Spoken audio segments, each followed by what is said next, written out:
Usa al pastor, Señor, como instrumento tuyo, Señor, y a los hermanos también, Padre, para poder entender tu palabra de lo que nos vas a hablar hoy día, Señor. Bendícelo, Señor. En el nombre de Jesucristo, amén.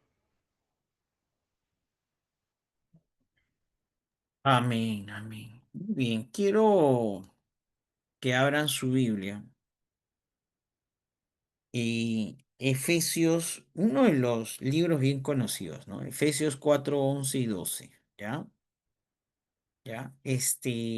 Hermana, creo que no puedo compartir, no puedo.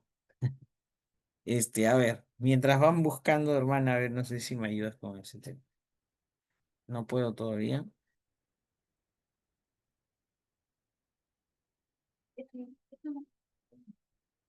Ya, ahora sí puedo compartir. ¿Ah?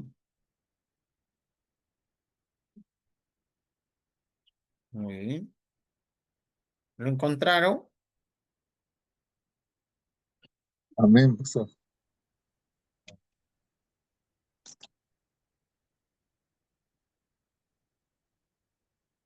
Muy bien. Muy bien, vamos a leer, leer al Señor. ¿Listos? A ver, todos juntos, ¿qué les parece? Efesios 4, capítulo 4, versículo 11 y 12. ¿Qué dice? Fuerte, a ver, uno, dos, tres. Y él Él mismo mismo constituyó a Y el mismo unos constituyó a apóstoles, unos a otros apóstoles, a otros profetas, a profetas, a otros otros evangelistas, evangelistas, a a otros otros pastores pastores y y maestros, maestros, a fin de a fin de perfeccionar a los perfeccionar a santos los santos para la para la obra del obra del ministerio, ministerio, para la para la edificación del edificación del cuerpo de cuerpo de Cristo. Cristo. Muy bien, miren, ¿ah? A fin de perfeccionar o capacitar, dice en otra versión, a los santos para la obra del ministerio. Y les decía la clase pasada que cuando uno levanta una iglesia, Dios le da todo esto: apóstol, profeta, evangelista, pastor y maestro. Dios te da esa capacidad. Así que si tú estás buscando que Dios, sentir algo más de Dios, apertura una célula, apertura un anexo, comienza a evangelizar y discipular. Y estos 5 dones, ¿no? Estos 5 lo vas a experimentar en tu vida. Y esa es una doble porción de la que muchas a veces solo anhelamos en relación mántica y mística, ¿no? Porque venimos pues de un pueblo místico, ¿no? Porque así es el latinoamericano. Entonces hay que entender que la Biblia no usa ese misticismo, sino usa herramientas a las cuales nosotros podamos trabajar, en la cual nosotros podamos, ¿qué cosa? También desarrollar y experimentar. Eso llena tu vida, eso llena tu corazón. ¿Ven? Así que Dios hace eso en su finita voluntad y gracia para con los demás. Pero quiero hablarte un poquito de 4 áreas fundamentales, ¿no? En relación a la organización y gestión administrativa eclesiástica, no bíblica. Primera de Corintios 4, 1 y 2. ¿Quién quiere leerlo? Primera de Corintios, capítulo 4, versículo 1 y 2. A ver, ¿quién desea leerlo? Amén, pastor. A 1 ver, Corintios 4, 1, no, a pastor, ver. 4 del 1 hasta el 6. ¿Mm? No, ahí está. 4, ¿no? ¿Qué más? Uno y Del dos, 1 al 2. pastor. Uno, Así dos. pues, tengamos los hombres por servidores de Cristo y administradores de los misterios de Dios. Ahora bien, se requiere de los administradores que cada uno sea hallado fiel. Muy bien. Entonces, Justo venía del retiro y uno de los temas que se tocó es la mayordomía a base de la fidelidad, ¿no? Cuando damos a Dios. Y tú, ¿no? Primera de Crónica, a mí me gusta, uno de los textos que está en nuestro sobre de la iglesia dice esto, en Primera de Crónicas, dice, de lo recibido de tu mano, eso te damos, dice. Ahí está en nuestros sobres de diezmo, ¿no? Usualmente, ¿no? Entonces, recuerden algo, el dar significa libertad, agradecimiento, significa humildad, significa fe y sobre todo obediencia. Entonces, dice la Biblia que requiere administradores, que cada uno sea hallado fiel. Recuerden, ¿quién conoce el corazón del hombre? Jeremías Dios, decía eso, pastor. ¿no? Jeremías decía eso, ¿no? ¿Quién conoce? Miren, ¿no? Serás hallado fiel en base a la mayordomía que Dios ha puesto en tus manos. ¿Cómo administras lo que Dios ha puesto en tus manos? Una vida dentro de la iglesia es una forma de cómo yo voy a invertir mis capacidades, mis dones, mis talentos para que esa persona pueda crecer. Y eso es mayordomía también. No solamente es el lado económico, el lado financiero. No, no, no, no. ¿De cuánto damos realmente a las personas? ¿Cuánto estamos dispuestos a dar? A sacrificarnos por ellas. La base de la mayordomía es eso. Un resultado gracias al agradecimiento de lo que Dios es y hace por nosotros. ¿Ok? Entonces, todos aquellos que deciden servir a Cristo tienen que ser administradores de los misterios de Dios, dice, ¿no? ¿No? Y que sea hallado fiel, ¿no? Si Dios se usa, amén, fue Dios. Si Dios lo permite, fue Dios. Amén. Entonces, tenemos que ser hallado en base a nuestro mayordomía. Una interpretación más castellana de la mayordomía es cómo administramos nosotros lo que Dios nos ha dado. ¿Cómo administras tu tiempo? ¿Cómo administras tu relación con Dios? ¿Cómo administras el tiempo de evangelización y discipulado que deberías tener? ¿Cómo administras eso? Entonces, la mayordomía, Dios tiene que hallarnos fiel en todas las áreas de nuestra vida, no solamente en el área económica, ¿ya? No hay, es que a veces, cuando habla de mayordomía, muchas veces los cristianos los asociamos mucho con las ofrendas, los diezmos y las primicias, que también es, ¿ya? Entonces, muchos de nosotros lo enlazamos de esa manera. Primera de Corintios 12:28. A ver, ¿quién quiere leerlo? Mi chulo. Amén, pastor. A ver. La palabra del Señor dice, y aún nos puso Dios en la iglesia, primeramente apóstoles, luego profetas, lo tercero maestros, luego los que hacen milagros, después los que sanan, los que ayudan, los que administran, los que tienen don de lenguas. Miren cómo estaba la iglesia de Corinto, cómo estaba separada en relación a a ministerios, que lo podríamos decir ahora. ¿Ya? A mí en relación lo que ahora nosotros podemos decir en ministerios. ¿Ok?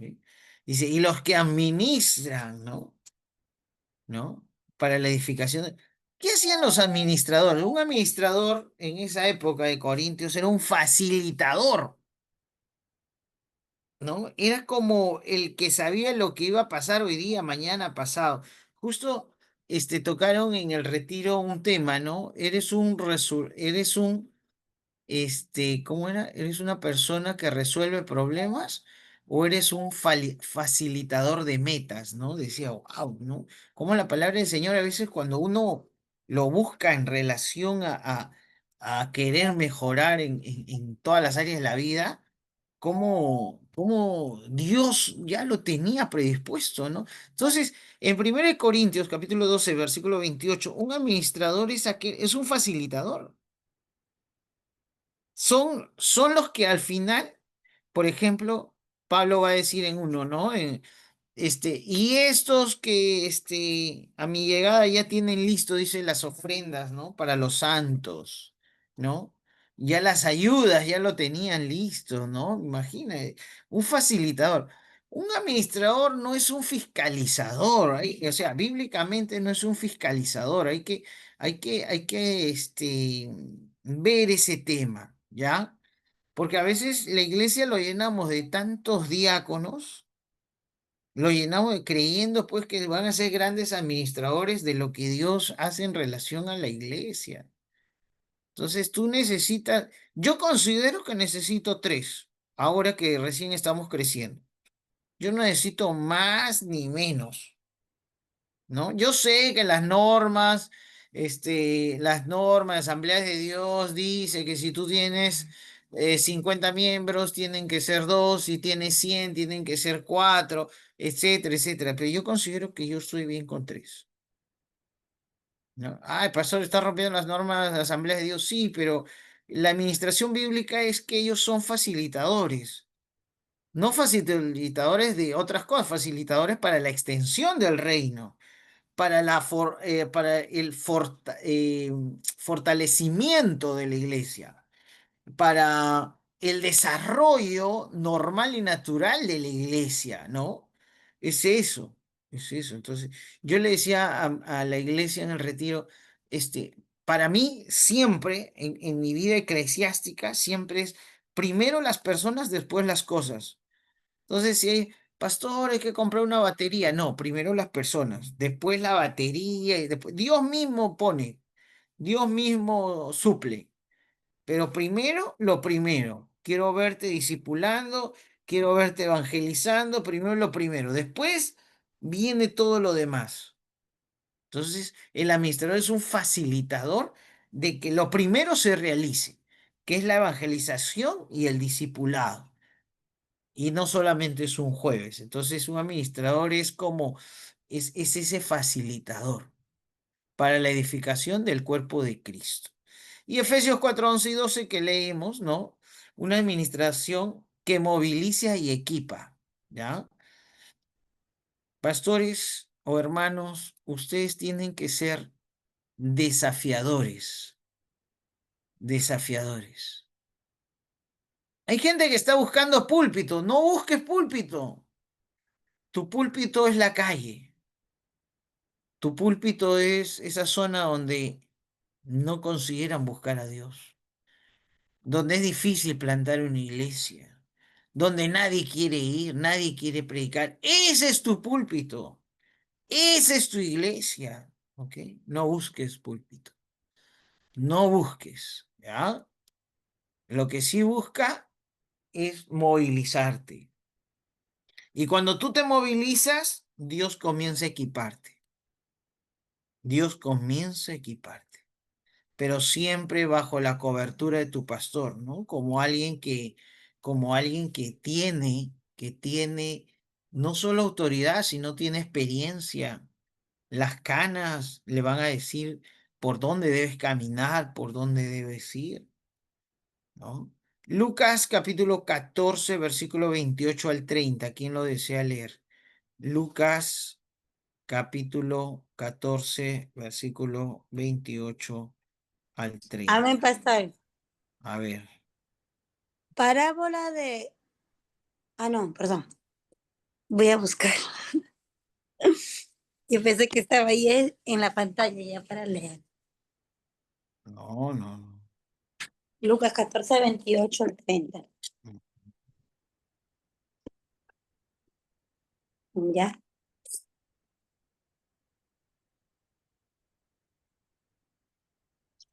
14.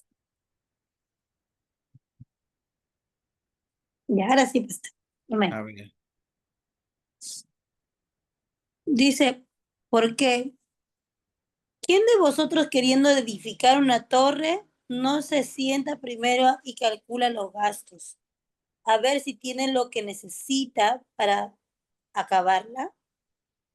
No sea después que haya puesto el cimiento y no pueda acabarla.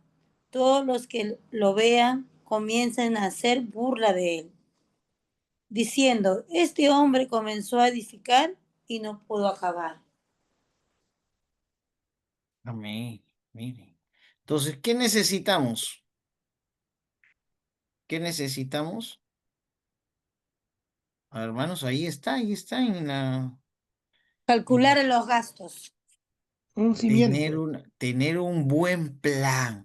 Ese plan tiene que tener ¿qué cosa? Tiene que estar bien estructurado, ¿no? Tiene que estar bien planificado. No solo tiene que ser bien planificado, tiene que ser evaluado. ¿Ya? Una cosa es aventurarse y otra cosa es planificar lo que vas a hacer. Eso es lo que hace Jesús cuando viene a la tierra. Él planifica cuál es el tiempo correcto, cuál es el tiempo que Dios desea, ¿no? Para para venir y comenzar a, a crear la salvación, pues, real del ser humano, ¿no? A través de su nacimiento, de su pasión, ¿no? Y de su resurrección. Entonces, hay que tener una planificación y evaluación sabia. Dios es espontáneo, pero yo siempre digo, ¿no? Dios es espontáneo, pero Él no improvisa. Dios no improvisa. Dios ya tiene planeado nuestro futuro, ¿no? Ya sabe lo que vamos, hacia dónde vamos. Para Dios, el futuro es historia, ¿no? Él ya conoce todo, porque es omnisciente. Miren, entonces yo no puedo aventurarme. Ah, el pastor me dijo que mi púlpito es la calle, mañana me voy. No, no, oye, ¿estás listo para predicar? Ya has practicado cómo vas a empezar a evangelizar? ¿Has practicado cómo lo vas a aterrizar en una iglesia? ¿Cómo los vas a llevar hacia Dios?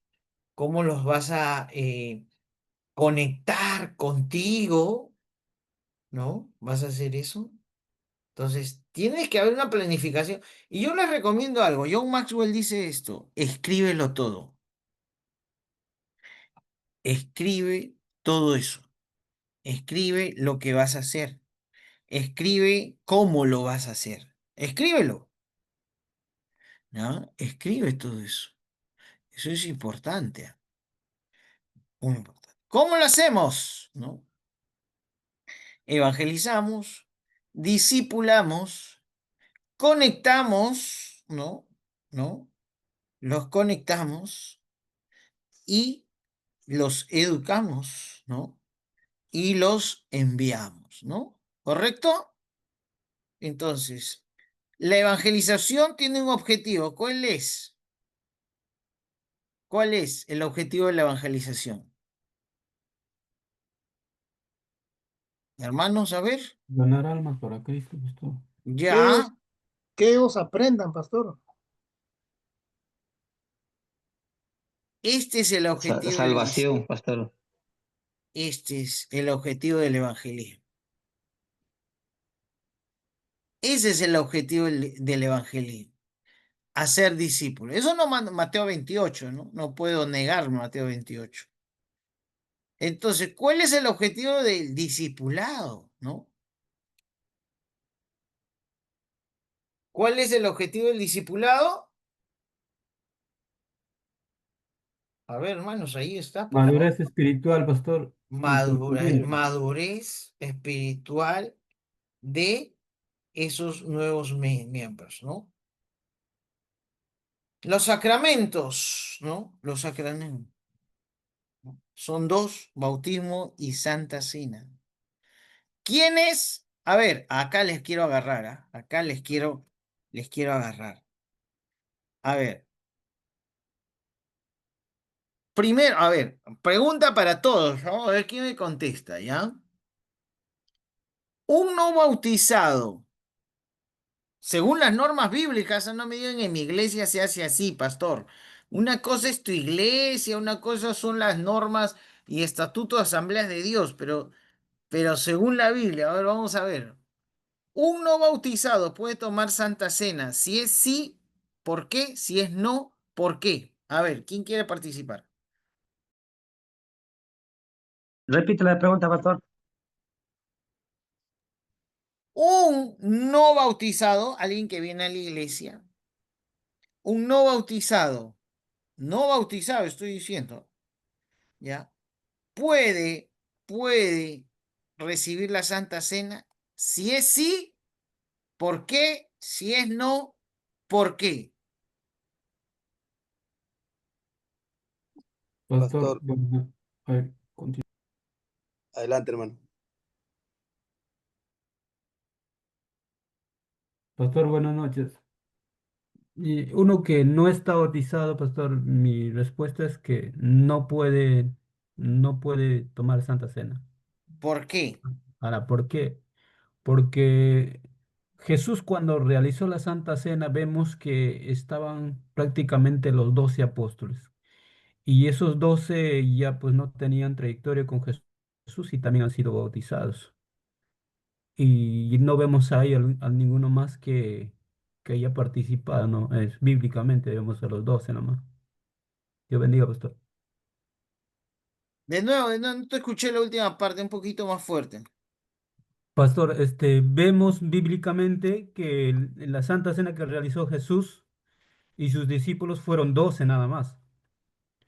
Y me supongo que esos 12, ¿no? Ya han sido bautizados y ya han crecido espiritualmente también. Y cuyo cual entonces el no bautizado no puede tomar Santa Cena porque tendría que bautizarse primero. Ya, hay una opinión ahí, ¿ah?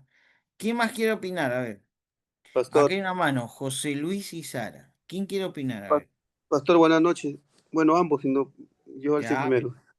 ya, a ver. Después yo. Pastor, creo yo que uno que no es bautizado aún no puede participar de la Santa Cena, uno porque la Biblia dice que no debemos participar de la Santa Cena indignamente, ¿no? Y otra es porque creo que eh, es algo serio, ¿no? No podemos participar de la Santa Cena como que yo voy a misa y me dan la hostia y así quedó, ¿no? No pasó nada.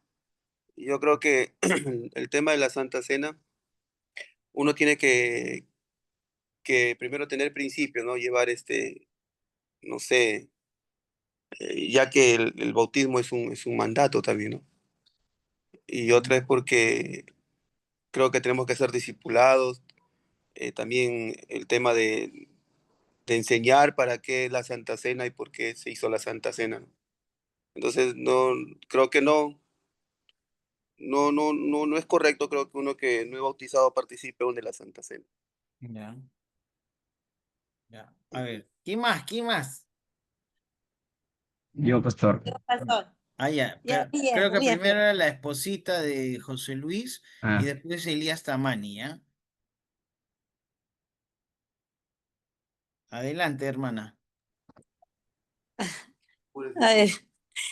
A ver, pastor. Bueno, em, en lo que dice la Biblia es en 1 Corintios 11:28, ¿no?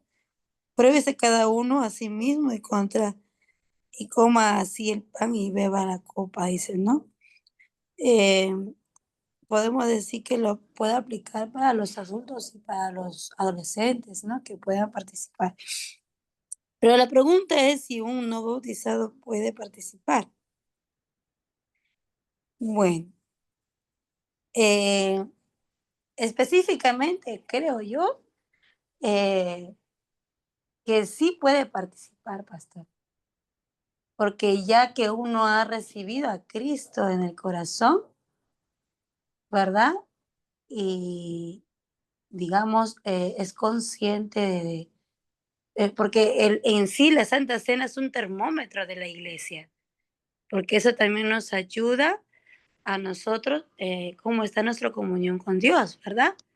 Y aparte de ello, en la Santa Cena también, dentro de ello, recordamos la muerte y la resurrección de Cristo. Bueno, quizás para un nuevo, quizás no, pero para uno que ya quizás ha sido discipulado, ¿no? O quizás que ya puede entender las cosas, o ha sido ya, tiene más conocimiento de la palabra, yo creo que sí se puede, pastor. Pero con conciencia, ¿no? De lo que está haciendo, porque ya sabe, de hecho ya conoce también la palabra o ya ha sido instruido en ello, ¿no? Bueno, de repente si me equivoco, corrígeme, pero esa es mi opinión. ¿Alguien más? Ahí teníamos a Elías Tamani. Pastor, buenas noches. Sí, Bueno. pastor, buenas noches. Y de ahí Nicanor. Elías Tamani, el hermano Nicanor, que también quiere participar. A ver, Bien, pastora, la pregunta que se hizo, yo considero que no está bien que alguien que no sea bautizado no puede participar en la Santa Cena porque el bautismo es el primer paso que un cristiano debe dar en obediencia. O sea, antes de participar de la mesa del Señor, la persona debe declarar primeramente su fe públicamente y esto lo hace mediante el bautismo. Y eso no lo digo yo, le dice Mateo 28, 19 al 20. O sea, participar sin ese paso sería tomar como una ordenanza sin haber cumplido la primera, porque la Santa Cena es un acto de pacto. Jesús mismo lo dijo, ¿no? Esta copa dijo, es mi nuevo pacto y mi sangre, dijo Corintios, 1 Corintios 11. El que no se ha bautizado todavía no ha entrado informalmente en este pacto como discípulo, porque también la Santa Cena exige un discernimiento, pastor, porque Pablo dijo que hay que discernir en el cuerpo de Cristo y examinarse antes de participar. Esto lo dice 1 Corintios 11, 27. Entonces, si alguien no ha dado el paso de fe y obediencia, o sea, hablando del bautismo, o sea, no está listo para esa responsabilidad espiritual, ¿no? Aunque hoy en día se ve, pues no, hay congregaciones que sí aceptan esto. Y por eso es que no puede uno que no ha sido bautizado participar en la Santa Cena, porque hay hay un orden bíblico que uno que tiene que seguir. Lo correcto es que solo participen de la Santa Cena los creyentes bautizados. O sea, no se trata de excluir a nadie, sino de respetar el orden que Jesús estableció. Primero, ¿qué dijo Jesús? Creer, luego bautizarse y después participar de la mesa del Señor. O sea, la Santa Cena es un acto serio, ¿no? De pacto, ¿no? Y de compromiso para un cristiano. Una señal, pues, para nosotros de que la persona ya ha decidido seguir a Cristo públicamente. Yo considero eso, pastor.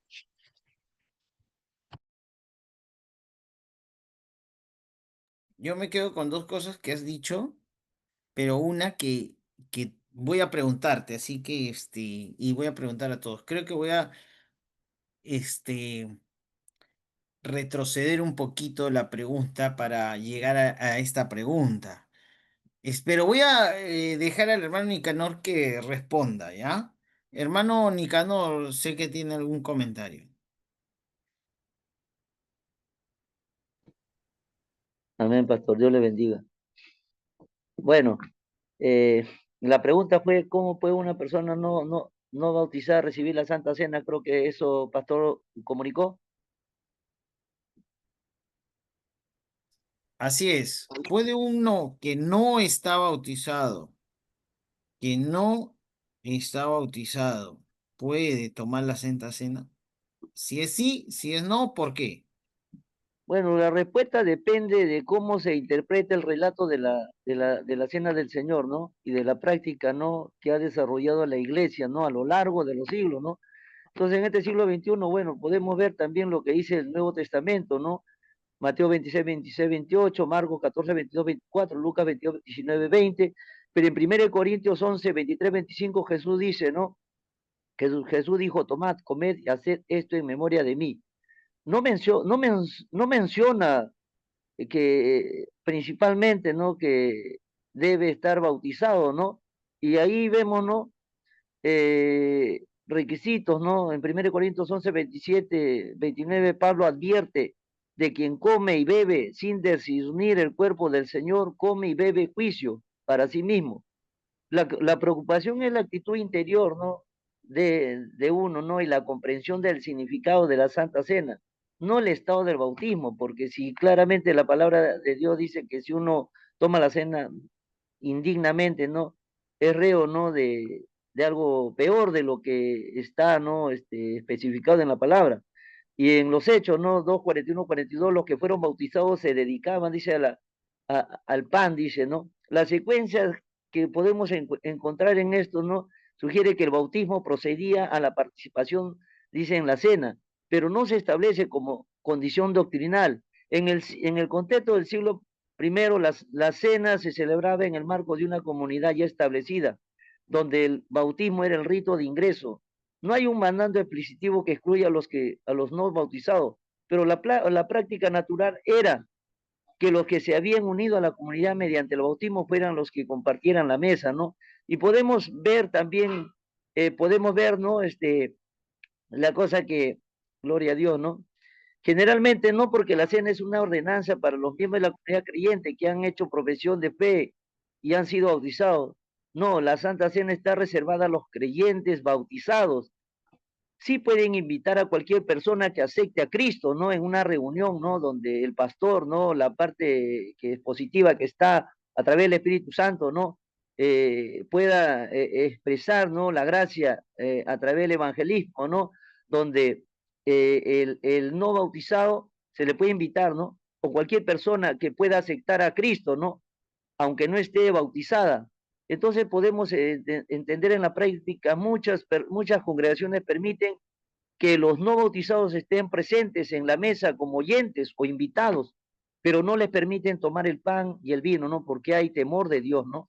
Entonces todo ello conlleva, ¿no? Que eh, debe haber, ¿no? En ello eh, eh, la teología, el orden y disciplina, el evangelismo, la gracia y la aplicación práctica para este tiempo, siglo XXI, ¿no?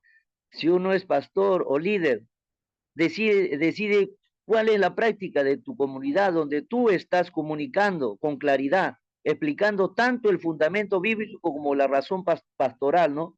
Y si uno es miembro, respeta la disciplina de tu iglesia. Si no estás bautizando y deseas participar, habla con el pastor. No es decir, poder entender claramente lo que usted, digamos, ahorita nos está dando esas preguntas, ¿no? Y tenemos que aprender un poquito más, ¿no? Entonces, en el tiempo que yo puedo, ¿no? Entender, ¿no? Creo que para tomar la Santa Cena es estar, aparte de bautizado, ser un miembro activo, ¿no? Que tenga toda la característica, ¿no? Que pueda, ¿no?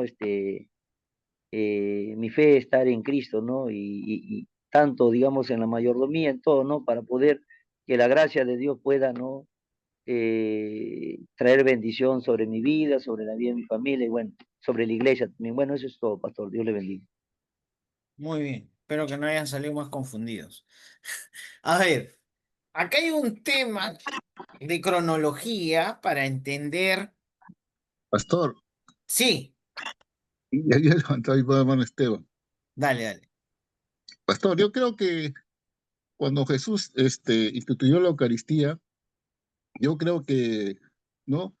El Señor no excluyó a los demás creyentes, sino que creo que la Eucaristía lo compartió con los apóstoles que en ese momento no eran, y para que ellos llevaran también a compartieran después con toda la iglesia, ¿no? Y celebraran con toda la comunidad, porque no solamente era para líderes o ministros, sino para todos los demás del pueblo, ¿no? Porque si vemos que en esa Santa Cena solo participaron los apóstoles nada más. Pero si en Pablo, cuando está diciendo el hermano Nicanor, ahí donde vemos en 1 Corintios del 27 al 29, Pablo no dice que hay que bautizarse para después tomar la cena, sino lo que Pablo nos dice que no esencial, no solo es estar bautizado, no dice hay que estar bautizado para la Santa Cena, sino que dice que también puede estar bautizado, pero sino que tienes que irlo con fe y no estar preparado espiritualmente, por eso habla que, ¿no? eh, subraya que debemos participar, no debemos participar, sino sin discernir y valorar el sacrificio que hizo Cristo por nosotros, ¿no? Ya después, en la iglesia, ya hemos visto que primero, ¿no? Las comunidades se han ido creciendo, la iglesia hemos considerado que primero debemos estar bautizados, ¿no? Como una señal de que nosotros pertenecemos a Cristo, ¿no? Y luego participar en la Santa Cena, ¿no? Eso es mi opinión. Muy bien, muy bien. Muy bien. Voy a retroceder la pregunta para llegar a la respuesta. ¿Qué les parece? Pregunta. Voy a retroceder la pregunta para llegar a la respuesta. ¿Ya? ¿Cuánto tiempo necesitas para bautizarte? ¿Cuánto tiempo necesitas para bautizarte? A ver, ¿quién quiere responder? ¿Cuánto tiempo debes pasar en la iglesia para bautizarte? Para bautizarte. ¿Cuánto tiempo? Pastor, Dios lo bendiga. El discipulado, creo. Dios lo bendiga, pastor. A ver, Luis Enrique Garay.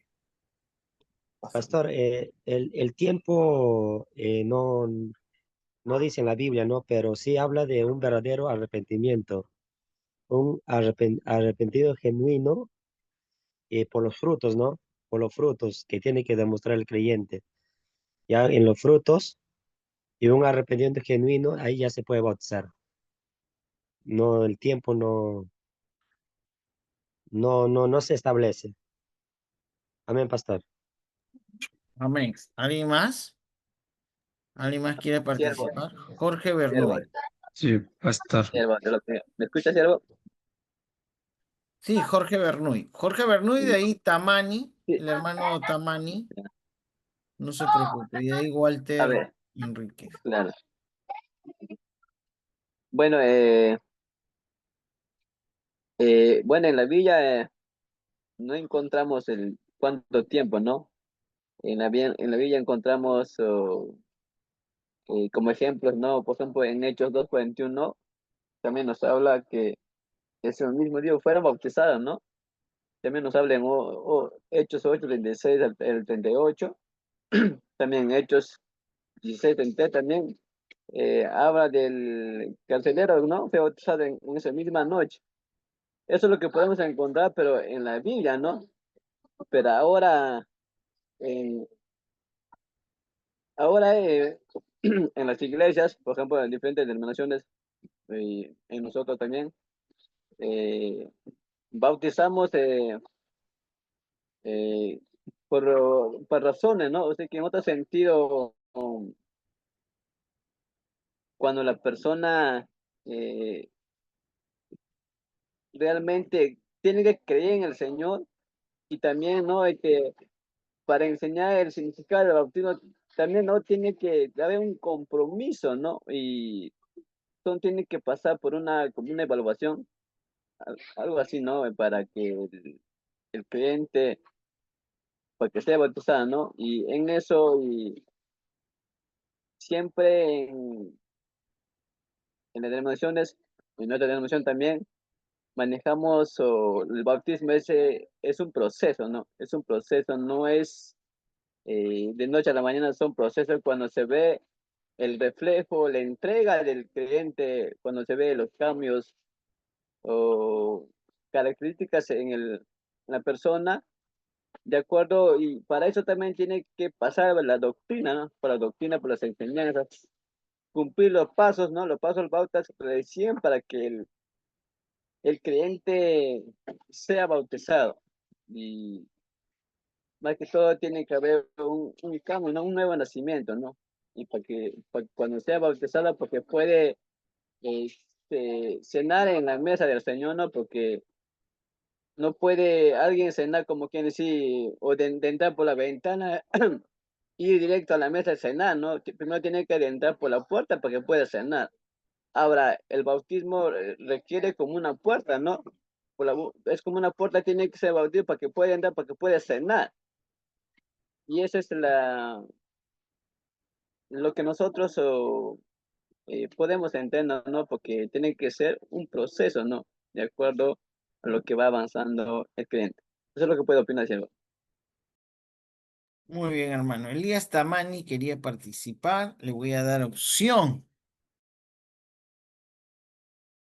El pastor, mi internet está andando un poco mal, pastor.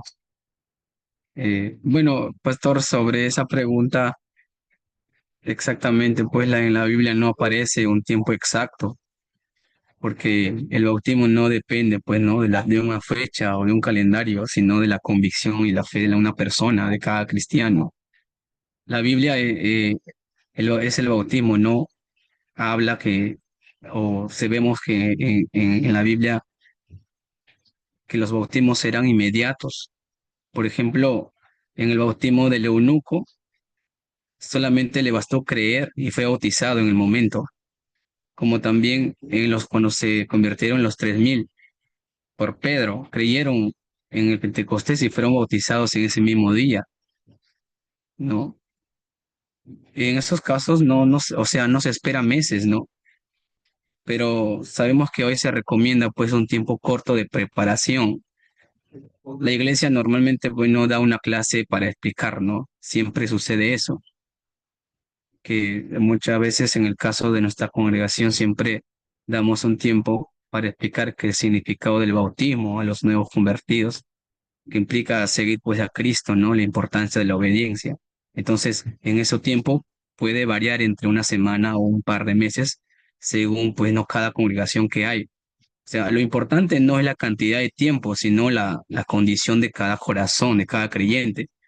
Por eso que todo cristiano, toda persona debe creer de verdad en Jesucristo, arrepentirse, entender qué cosa es el compromiso, ¿no? Estar listo para vivir una vida en obediencia. Entonces, cuando esas tres cosas están claras en el creyente, ya está listo para bautizarse, así haya pasado días o semanas o quizás meses. Entonces, el tiempo para bautizarse no es lo que define el bautismo, pastor, lo define la genuidad y el entendimiento de lo que significa, pues, seguir a Cristo. Como decía, en la Biblia no se aparece, ¿no? No aparece largos meses. La clave para el bautismo es que la persona esté decidida más que todo y entendida. Entonces, cuando hay convicción, entonces no hay por qué, pues, no retrasar el bautismo. Yo opino eso, pastor, es mi postura.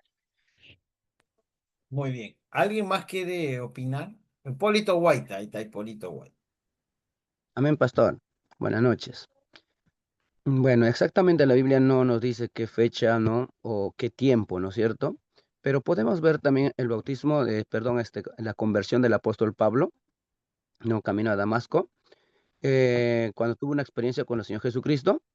Entonces ahí vemos que él era un religioso, pero ya ahí tuvo una conversión sincera, genuina, porque tuvo una visitación sobrenatural de nuestro Señor Jesucristo.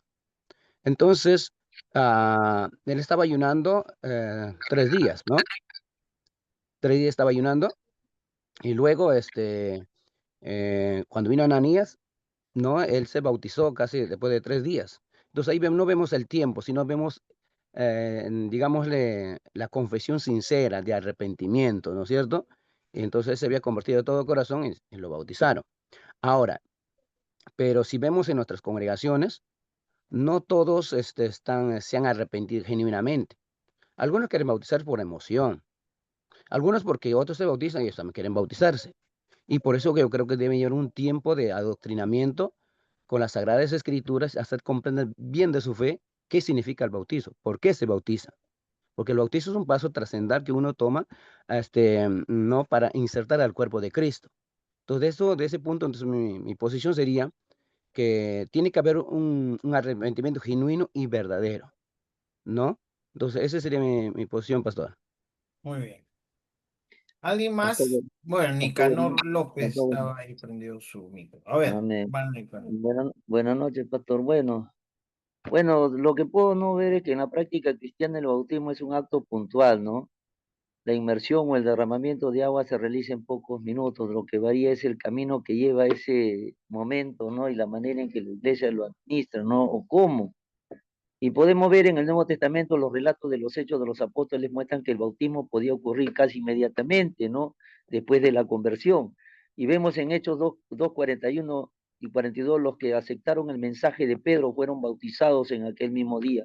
El Espíritu Santo toca los corazones, ¿no? Convierte al alma, ¿no? Hace que la carne mengue, ¿no? Y el espíritu pueda, ¿no? Optar por escuchar la palabra de Dios, porque la palabra de Dios viene por la fe, ¿no? Y para poder oír, ¿no? La voz de Dios, ¿no? Entonces en Hechos 8, 37, 38, el eunuco, ¿no? Que vemos, ¿no? Este hombre, ¿no? Estaba leyendo al profeta Isaías, pero estaba leyendo, ¿no? Al Cristo vivo, ¿no? Al Cristo que hace eh, al hombre, ¿no? Nuevo, ¿no? Una mente renovada, ¿no? Para que pueda poner sus ojos en él, ¿no? Entonces él no entendía, ¿no? Pero a través del Espíritu Santo, ¿no? El diácono Felipe fue tocado por el Señor, ¿no? Y lo hizo, ¿no? ¿Para qué? Para que fuese, ¿no? A la ayuda del que no entendía, ¿no? Y cuando él, ¿no? Le habló que estaba hablando de Jesús, entonces le testificó y le habló, ¿no?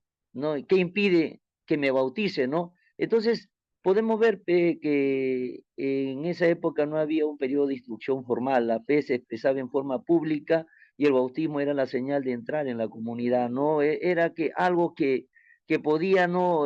Tener conocimiento y ¿cómo se llama? Que se espera que la persona declare su fe, ¿no? Y en muchos casos, ¿no? También pueda completar ese curso, ¿no? De discipulado que es tan importante, ¿no? No es exagerado, ¿no? Sino que cumpla, ¿no? Que amerite, ¿no?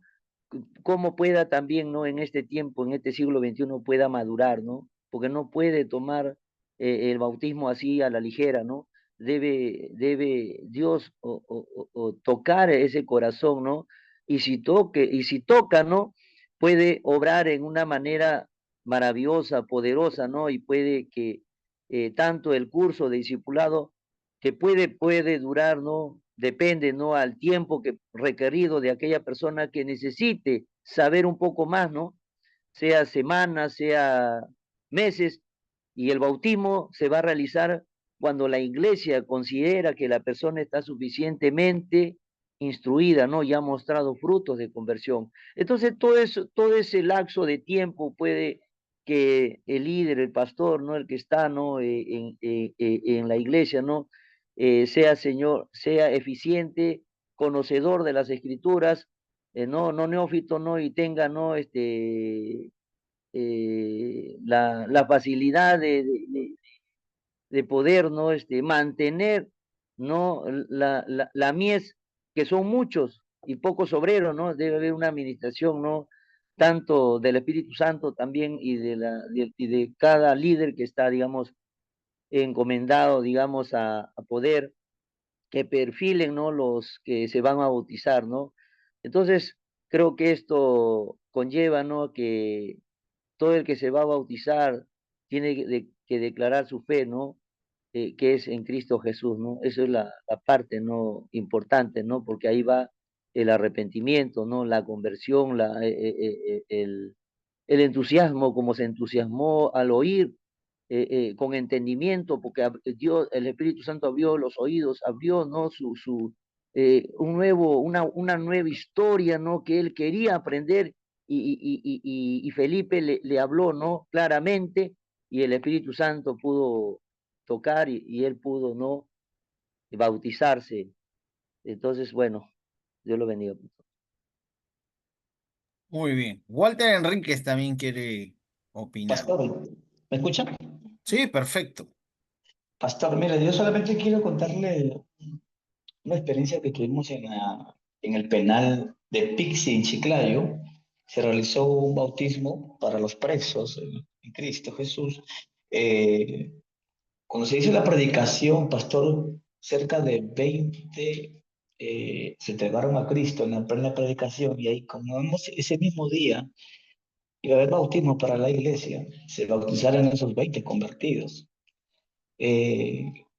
Yo quisiera este particular, porque el pastor, el misionero que realizó el bautismo, dio el mensaje diciendo también en las preguntas que le habían hecho, porque se hacía cada medio año, y dijo, sí, pastor, los que vienen después y esperan al medio año, esperen ese tiempo de medio año para que ustedes vayan escuchando las escrituras, para que ustedes vayan preparándose, fortaleciendo su fe, hasta esperar el medio año para que puedan ser bautizados. Y dio el mensaje al final, le dijo, pero pastor, si a ese momento viene Cristo y todo, yo quiero bautizar. Y él dijo, no, recuerden que el bautismo solamente es un acto de obediencia, no de salvación. Y recuerden de que aquel que se arrepintió en esa cruz, ese ladrón, no, nunca se bautizó. Él creyó en el Señor Jesucristo y no se bautizó, sin embargo fue salvo, ¿no? Yo creo que es un acto de obediencia, pastor, para...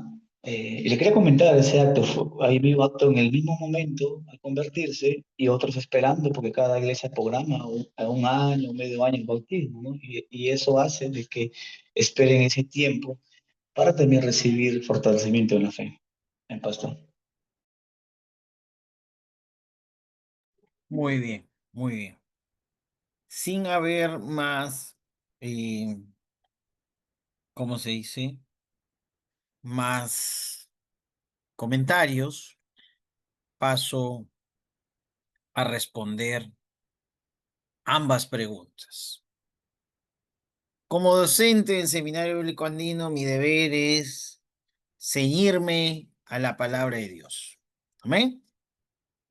Ya usted decide, porque así se hace en su iglesia, porque eso determina, pues, em, porque eso determina los estatutos, ¿no?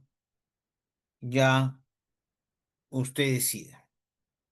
Pero a mí es enseñarte y acercarte a la luz de la palabra.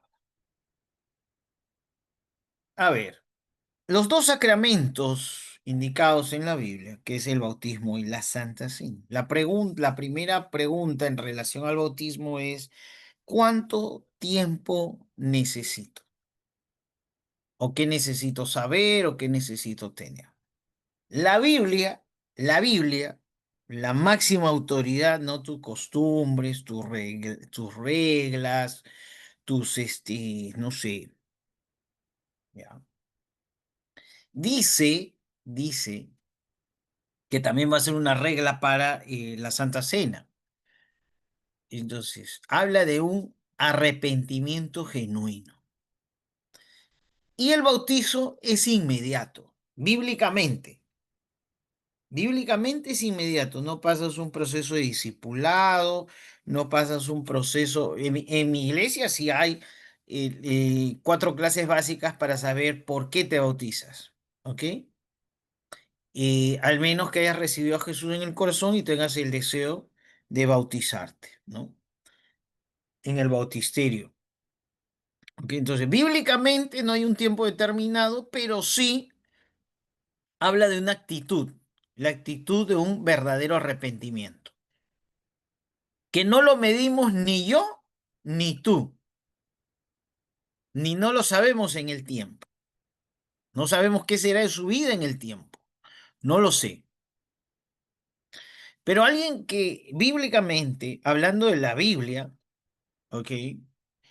No habla de un periodo para bautizarse. La primera iglesia bautizaba inmediatamente, ni bien se arrepentían, la primera iglesia del siglo I bautizaba inmediatamente, siglo II bautizaba inmediatamente, siglo III bautizaba inmediatamente. A partir del siglo V ya hay un periodo. ¿Por qué? Del periodo 5 al más o menos 10, la iglesia era perseguida y no había formas de bautizo. No era posible. Ese también es otro tema, ¿no? No, ¿por qué bautizan en piscina? Puede ser en río, y ese es otro tema, ¿ya? ¿Ok? Entonces, la Biblia, en primer lugar, no determina el tiempo, el lapso de tiempo. Puede ser inmediato, sí, es bíblico. Necesita simplemente una actitud de verdadero arrepentimiento, un gran deseo en su corazón. Y puede hacerlo inmediatamente. Imagínate que has llevado 5 personas a bautizar y ese día el familiar no cristiano de uno de los bautizados escucha el mensaje, se arrepiente en su corazón y te dice, como la iglesia del siglo I, ¿qué necesito para bautizarme? Solamente creer en Jesucristo y arrepentirte en tu corazón. Y Él te dice, yo lo he hecho. Tú tienes que bautizarlo con la ropa que está, al menos de repente no tiene ni siquiera un traje blanco. Tú tienes que bautizarlo. Porque Él ha conseguido los dos requisitos esenciales bíblicos para el bautismo. Bíblicos. No, no considerado pues en relación a tu doctrinas. Y lo que pasa es que Dios rompe nuestros esquemas. Entonces, eso es por un lado. Por un lado. Por otro lado, la Santa Cena tiene el mismo requisito. ¿Por qué usamos Primera de Corintios? ¿Por qué usamos Primera de Corintios como una autoridad en relación a quienes, ¿no?, deben tomar la Santa Cena? Porque la Biblia, mientras se va acercando a Apocalipsis, es más clara para poder entender. Y el requisito esencial que Pablo va a dar es el mismo. Es el mismo. Es el requisito de un verdadero arrepentimiento. ¿Ok? No es la norma a rajatabla de decir que tienes que bautizarte para que tomes la Santa Cena. No, tampoco. Tampoco. ¿Ah?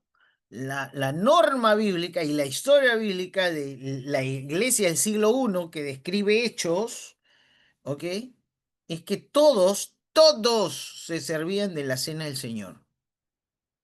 Todos. Desde el nuevo hasta el más antiguo. Pero Pablo está hablando de los corintios porque los corintios pues eran un caos, ¿no? En relación a la iglesia, era un caos. Estos muchachos eran un caos, ¿no? Por eso va a hablar de tomar indignamente, ¿por qué? Porque los corintios hacían banquetes y entre ellos pues también se emborrachaban. Primero tomaban la Santa Cena y después se iban de largo con el trago, ¿no? Y Pablo va a decir esto, ¿no? Como en estos tiempos.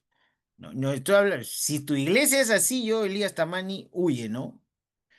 Entonces se emborrachaban, se iban con el trago en la iglesia, estoy hablando en la iglesia en general, o sea, en la iglesia, en Corinto, se iban de largo, pues. Y Pablo va a escribir los abusos de la cena del Señor, ¿ya? Entonces, va a decir estos abusos. Pero el requisito esencial no es haberte bautizado. Es el mismo requisito que necesitas para un bautismo. Arrepentirte de todo tu corazón y aceptar a Jesús como Señor y Salvador. Ese es el único requisito para tomar la Santa Cena. Yo sé que las normas de las asambleas de Dios dicen que primero es esto, después aquello, después lo otro. Incluso Pablo va a decir, si alguien tiene algo contra su hermano, vaya, pídele disculpas, perdón. Lo que está buscando Pablo es que te arrepientas de todo tu corazón, que tengas un nuevo nacimiento real y verídico y comprobado, ¿no?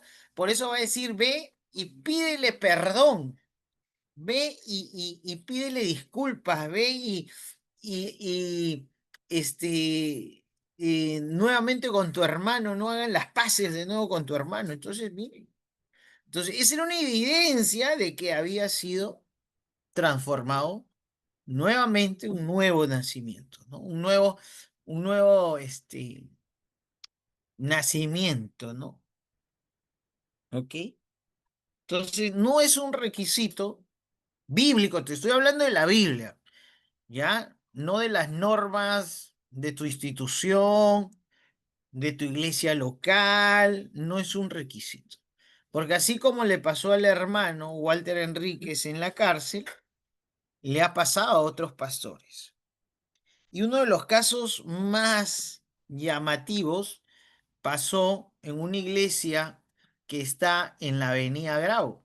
Bueno, ya no es iglesia, ahora es un anexo de una iglesia. Pero existía ahí una iglesia era un pastor joven que hacía sus cultos los sábados y domingos en la noche. Y al frente de su iglesia, pues, las prostitutas paraban ahí. Hasta que una prostituta mayor entra a su iglesia, él ponía siempre su bocina, su parlante a todo volumen.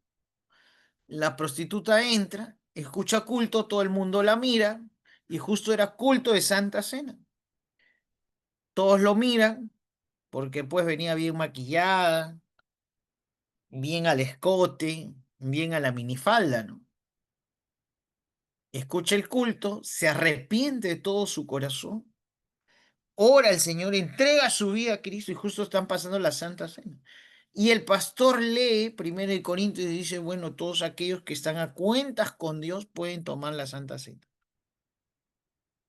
Y entonces el pastor mismo comienza a pasar las galletitas y el vasito de vino o de uva, y estaba pasando, y en eso la prostituta agarra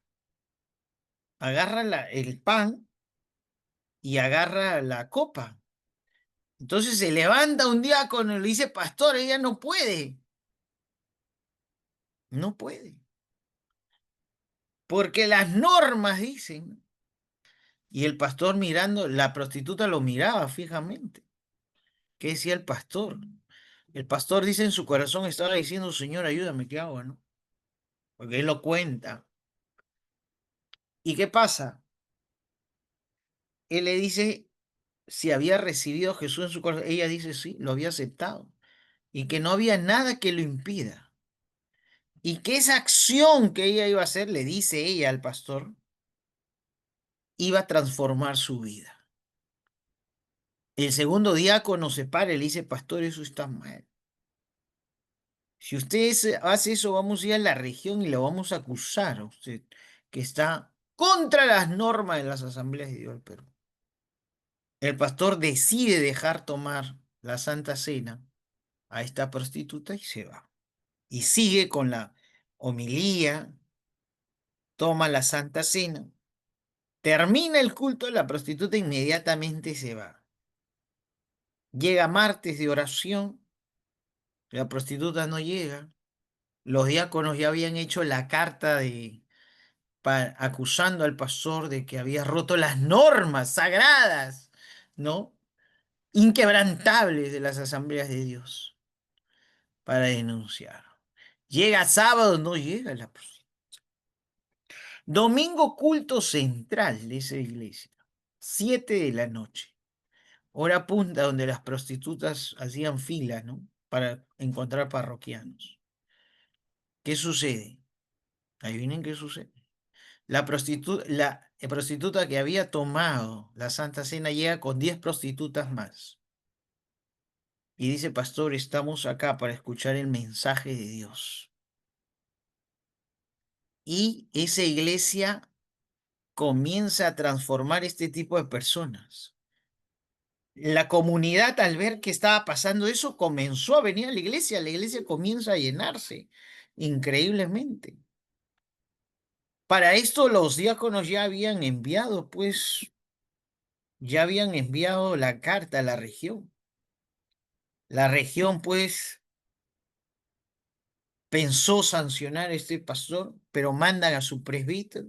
El presbítero se da cuenta que esa iglesia se llenó de lo que no estaba llena. 35 años habían pasado y nunca se llenaba.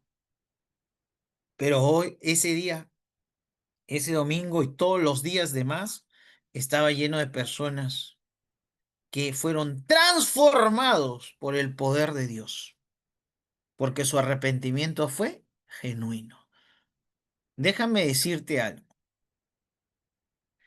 Eso quiere decir que en nuestra iglesia hay gente que todavía le falta arrepentirse de todo su corazón. Puede haber gente que toma la Santa Cena y se aleja de Dios después.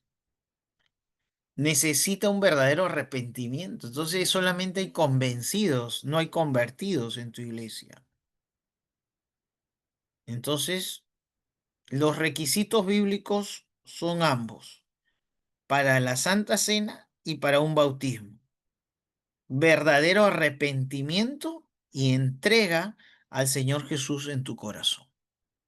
El tiempo no determina la conversión, ¿ok? Ni las normas establecidas por las asambleas de Dios. Seguimos esas normas, sí, para no crear de repente un falso testimonio más adelante, ¿ok? Para eso hay que estar lleno ¿de qué? Del Espíritu Santo, para poder discernir. ¿Ah? Discernir. Ahí están, pastores o hermanos, perdón, ¿no? El discernimiento de cada ministro, de cada líder en relación a ello. ¿Ok? Pero la Biblia no determina tiempo, no determina que necesitas para pasar a la Santa Cena, sino esas dos acciones. Muy bien, yo sé que fue un tema así bueno, ay, perdón, fue un tema bueno, pero tenemos que continuar.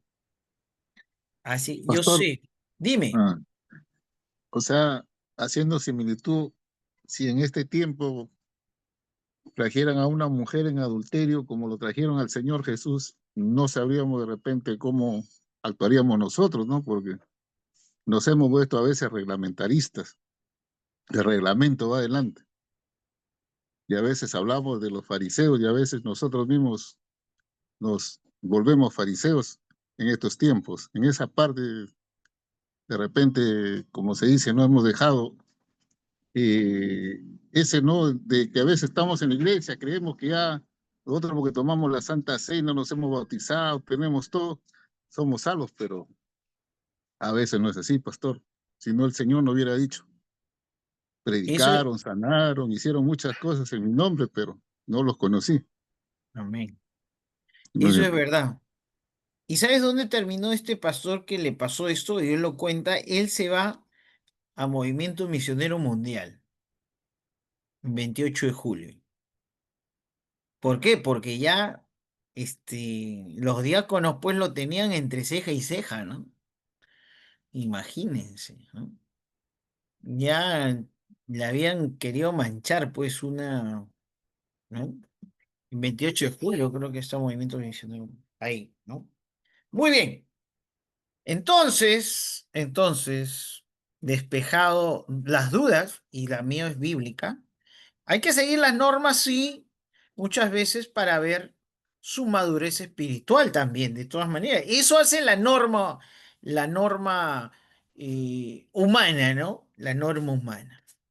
Pues por mí yo lo dejaba así, ¿no? Entonces le daba al pastor la posibilidad de qué cosa, de que él mismo determine en relación a qué, a relación a Pastor, qué una cosa, consulta. a su decisión y a su compromiso y conexión con Dios. Dime. O sea, cuando Jesús dijo, ¿no? Les dijo a los apóstoles, ¿no? Id a todo el mundo, ¿no? Predicando el evangelio a toda criatura, ¿no? Y el que creyere y fuere bautizado será salvo, mas el que no creyere será condenado, ¿no? Entonces, cuando dice el principal mandato es que ir a hacer discípulos a todas las naciones, ¿no? Bautizándolos en el nombre del Padre y del Hijo y del Espíritu Santo. Entonces, eh, tomaríamos ese principio, porque, bueno, sabemos que ahora en estos tiempos las iglesias ya han puesto normas, ¿no? Y que nos regimos a esas normas de que todo nuevo creyente pase por un filtro, ¿no? ¿Sería así, pastor? Miren, aquí yo tengo que pasar por filtro en este caso para yo mostrarme como la iglesia del siglo I, al pastor o al líder o al equipo ministerial, porque es Dios moviendo en su corazón Y mira, tú usas Mateo. ¿Quieres entender más? Hechos. ¿Ya? Iglesia del siglo I. Y ahí está la composición de la iglesia incluso. Entonces, ¿qué hago en mi corazón? ¿Cómo cuando Dios te habla, porque Dios no se va a regir a las normas que yo determine? Dios se rige a las normas que Él ya ha establecido. Miren, a ver, respondiendo un poquito y haciendo un poquito de línea de tiempo. La iglesia del siglo I, que es la iglesia, el modelo de iglesia que queremos muchos, ¿no? Una iglesia que predicaba, bautizaba y dice Hechos, ¿ya? Que esos que eran bautizados estaban a los pies de los discípulos. ¿Para qué cosa? Para ser enseñados en la doctrina. Ahí está tu discipulado. Ahí está tu discipulado. O sea, si quieres seguir una línea cronológica de actitud, verdadero arrepentimiento, bautizo en el momento del verdadero arrepentimiento. Entonces, ¿quién tiene que discernir qué es un verdadero arrepentimiento? ¿El mismo hermano que se está arrepintiendo? ¿El mismo diácono que está ahí en la puerta? Bueno, ojalá, ¿no? ¿No? El pastor, el pastor principal, porque él tiene la decisión final. O sea, el líder que Dios puso en ese anexo, él, la decisión final. Él tiene la decisión final. ¿Ok? Entonces, miren. Entonces, yo le pondría filtro al pastor. ¿Tá? Entonces, la cronología de la iglesia uno, evangelización, arrepentimiento, bautizo inmediato, y dice, estos que habían sido bautizados estaban a los pies de los discípulos, aprendiendo las doctrinas, las enseñanzas. Miren ese proceso natural, ¿ok? Miren ese proceso natural, ¿ok? Inmediatamente mientras llevaban el discipulado, dice que se servían de la cena del Señor. Hechos, iglesia del siglo I. Es ese proceso. Eso lo dice la Biblia. Yo sé que las normas requieren muchas veces, porque la gran mayoría, entonces quiere decir que la gran mayoría de nuestra iglesia no ha tenido una conversión genuina. Es por eso que, hermanos, yo les recomiendo algo. En tus cultos centrales, haz un llamado al arrepentimiento después de que termines cualquiera de los bosquejos. Haz un llamado a la conversión. Haz un llamado a la entrega de Jesús en el corazón. Hace 30 años atrás, las iglesias asambleas de Dios, los domingos de culto eran conocidos como cultos evangelísticos, cultos de sanidades, cultos de milagros, pero sobre todas las cosas, cultos donde se llamaba al arrepentimiento. Y un bosquejo debe terminar con un llamado al arrepentimiento de las personas, a la conversión a las personas, a la entrega total de su vida a Jesús. Así debe terminar un bosquejo bíblico cristocéntrico. Yo sé que en homilética y en hermenéutica, bueno, en homilética más que nada, no te enseñan cómo terminar, conclusión, pero yo te digo, si quieres ser un pastor igual al siglo I, tu llamado, toda la vez que te toque predicar, tiene que tener un llamado a la entrega total de su vida a Jesús. Esa es la iglesia del siglo I. Todos los días. A la entrega total, de repente a poder, ¿cómo se dice? Cuando vuelves atrás y regresas, ¿cómo se llama? Cuando llaman al tipo de la restauración. Ahí tiene un nombre, me he olvidado, ¿no? Conversión. No, cuando tú de repente le fallaste a Dios y regresas a Dios y cuando y regresas a, Reconciliación. ¿Perdón? Restauración. Ya sí, se llama restauración. Reconciliación, correcto, Reconciliación. reconciliación. Entonces, cuando tú termines, quieres ser cristocéntrico 100%, el siglo I, termina tus bosquejos llamando a la conversión y a la reconciliación, a Dios. Termina, te desafío en que tus bosquejos sean así. Te desafío que cuando te toque predicar, hagas eso. Estás siendo iglesia del siglo I. Iglesia del siglo I. Me dice, quiero regresar a las sendas antiguas, pero ni siquiera sabes de qué se trata las sendas antiguas, ¿no? ¿No? Es eso, ¿no? Muy bien. Espero haber disipado sus dudas bíblicas, no normativas, porque nos pasearíamos un montón de tiempo. ¿Ya? Y vamos ahora a ejercer la disciplina eclesiástica con el fin de mantener la pureza doctrinal y moral de la comunidad, cuidando a los miembros en pecado. La disciplina en la iglesia. La disciplina es una actitud de amor, por si acaso, ¿ah? Dios nos disciplina, dice Proverbios, porque Ama. nos Ama. ama. Eso también tienes que enseñar a la iglesia, o sea, yo te amo, por eso también te disciplino. ¿Ya? Te disciplino. Hay un pastor por ahí que alguna vez dijo, ¿no? Eh, Premia en público y disciplina en privado, ¿no? ¿No? Eh, no es bíblico al 100% esa frase, ¿ya? Sí, premio en público, disciplina en privado, pero la Biblia nos habla, si es que no obedece, también hay pasos de disciplinar, no llama a uno, llama a dos, llama a tres testigos, incluso esa famosa frase que a veces usamos cuando vienen poquitos a la iglesia y dicen, donde están uno, dos o tres congregados en mi nombre, ahí en medio estoy, es una frase de disciplina en realidad, ¿no? Es una forma de cómo nosotros debemos disciplinar, ¿no? Donde Dios es el juez y los demás son testigos, ¿ya? Eso se refiere a la famosa frase, ¿no? Donde están uno, dos o tres en mi nombre, ahí en medio estoy, a eso se refiere, por si acaso, ¿ya? No lo vayas a usar cuando vienen pocos hermanos, ¿no? Dice, bueno, hermanos, donde están dos o tres, Dios ahí en medio está, ¿no? Una cosa así. Sí, ¿a quién vas a disciplinar, no? Esperaría, pero no, ¿ya? Entonces, bíblicamente, la disciplina es de manera personal, primero, privada.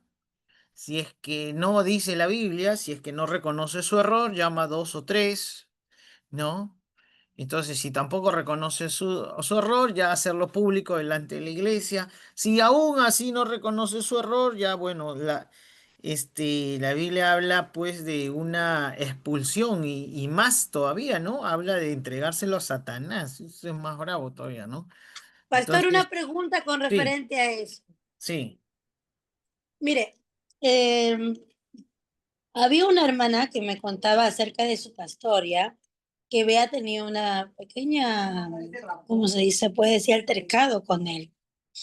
Y ella me contaba el motivo y todo eso. Si lo cuento, me voy a extender. Pero la cosa, el detalle es que yo le dije, a pesar de ello, que ella le pidiera perdón a su pastor para que ella pueda estar en comunión con Dios. Y bueno, ¿qué pasaría si, digamos, el pastor no acepta las disculpas o se cierra en lo que está, en lo que piensa él, ¿no? Por ejemplo, digamos, él está en su razón, ¿no? Y así queda, ¿no? Entonces no se da su brazo a torcer, como se puede decir, o no se, ¿cómo sería la respuesta? No, o no, o sea, no reconoce el error, mejor dicho, ¿no? Entonces, en ese caso, ¿cómo se haría, pastor? Porque eso, claro, es para todos los miembros de la iglesia. Pero en el caso cuando es un altercado que está con el pastor y a veces el pastor no reconoce eso, ¿cómo se haría en ese caso? También, igual también tendría que pasar en ese proceso.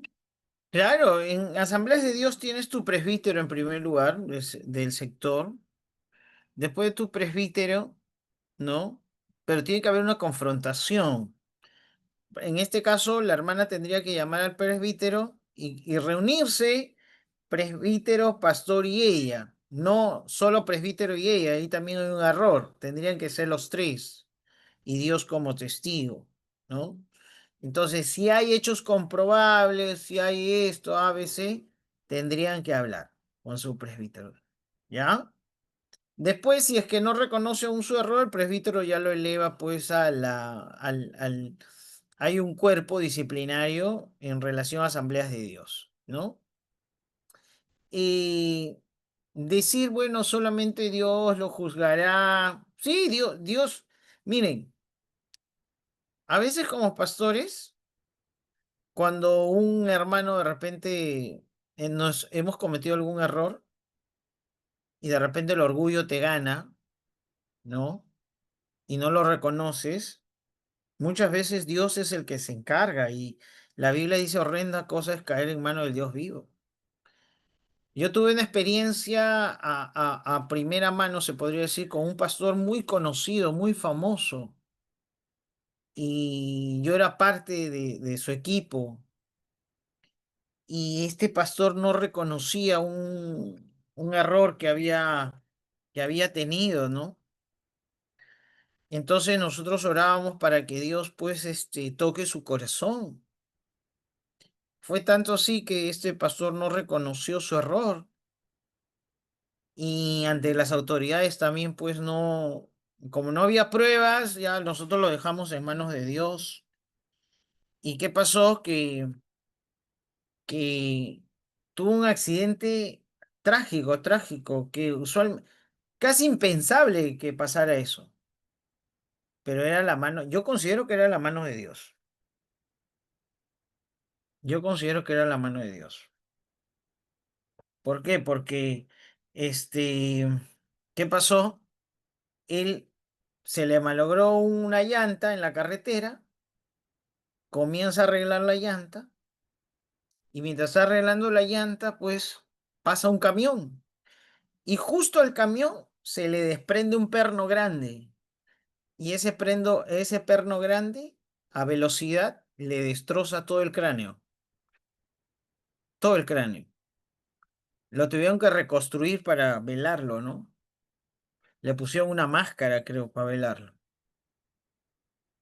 Y es algo que hubiera sido impensable que suceda, ¿no? Y eso que era un pastor muy famoso, muy conocido, muy amado, ¿no? A veces cuando es tan amado, muchos lo creerían más que a otros, ¿no? Entonces nosotros solamente oramos, pues, ¿no? Para que él reconozca su error, se arrepienta y continúe, ¿no? La obra del Señor. Pero aún así, pues, eh, no sucedió, ¿no? ¿No?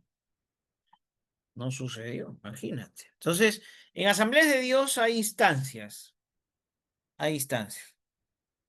Entonces, por esa parte no se debe preocupar, ¿no? Es eso. Muy bien. Muy bien, hermanos. Bueno, ahí tenemos la diaconía, ¿no? Hay que ser diáconos con misericordia, justicia social, porque es fruto natural de nuestra salvación. Muy bien. A ver, ¿qué tareas le voy a dejar? Acá lo tengo. ¿Ya? Ajá.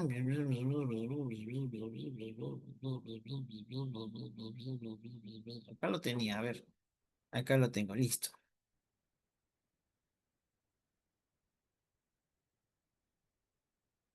Ya. A ver, lo voy a poner acá. A ver, a ver, a ver.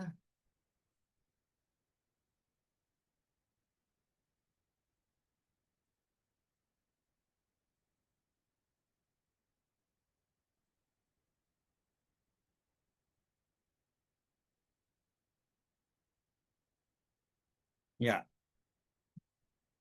Ajá, aquí está.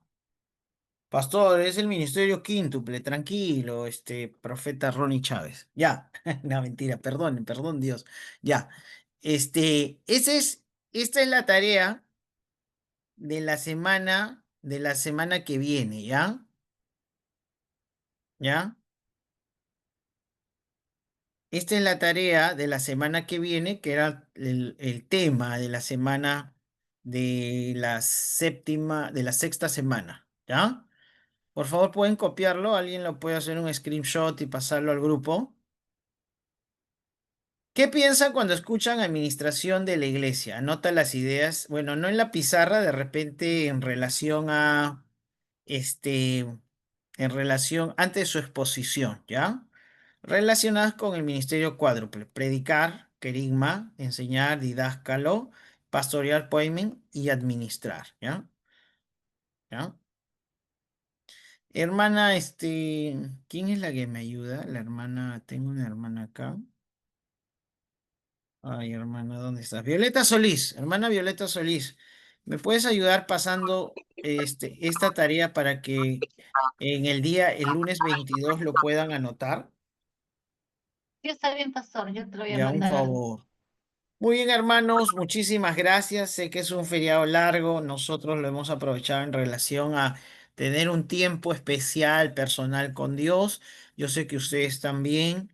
Así que algunos todavía siguen, me imagino, ¿no? Pero para mí ha sido reconfortante, que llena en mi corazón, de mi familia, así que ha sido un bonito tiempo de búsqueda personal con Dios. Y bueno, el otro lunes, como les dije, mil disculpas, el presbiterio es desde muy temprano, entonces ese tema es el que nos toca el lunes y con esto estaríamos cerrando y el 22 solamente serían las exposiciones como parte de nuestro examen final. Gracias por comprender. Un abrazo. Vamos a orar para poder despedirnos y le voy a pedir a ver a nuestro hermano José Luis que pueda orar por este tiempo y ya nos estaríamos viendo Dios mediante este 22 de diciembre. ¿Sí? ¿Oramos, hermano? Amén, hermano. Padre, te damos gracias, Señor, por este tiempo y por esta enseñanza, Padre, que nos das. Ayúdanos cada día, Señor, a comprender de tu palabra y te pedimos, Santo Espíritu de Dios, que nos ayudes, Padre amado. Bendice a tu Hijo, Señor, Isaías, y a cada uno de los que estamos en esta plataforma. Guárdanos, protégenos, Señor, y que tu mano poderosa esté sobre nosotros siempre, Señor. En el nombre de Jesús te lo pedimos. Amén. Amén.